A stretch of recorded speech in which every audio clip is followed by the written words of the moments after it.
The major Indian city hostage for 2 whole days in full view of a helpless nation. Post 9/11, there have been efforts to cobble together a coalition against terror led by the US. At the UN too, there have been efforts to put together international conventions on the suppression of terror. Yet, as we know, the response has been far from adequate and is in danger of faltering. The question then really for this session is, how can we forge a more effective global alliance against terror? There are few, if I may say so, who are as qualified as Mr. Dominic de Villepin to chalk out what the world should do. Today, he is one of the foremost advocates of a new global governance based on multilateralism to tackle major international issues, including the threat of terror. For someone who covered the war in Iraq, Mr. de Villepin, I still remember your sterling address to the UN Security Council when you led the international opposition to US plans to invade Iraq. As you said, the option of war might seem a priority to be the swiftest. But let us not forget that having won the war, one has to build peace.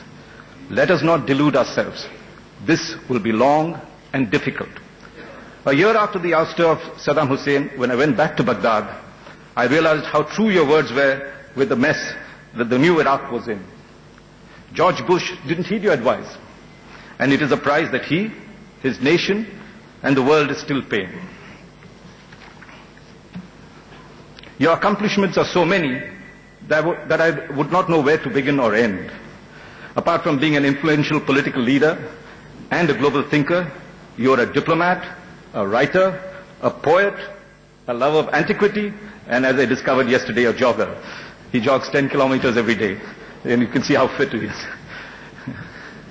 But most of all, I think, you are a great friend of India. Last night, when you arrived at the airport with your charming wife, Marilo, I think she's here in the audience, as we chatted while waiting for your luggage, I could understand the depth of your love and goodwill for this country. Your wife even showed me a picture of you carrying your youngest daughter, Victoire, who was born when you were deputy head of the French mission in India.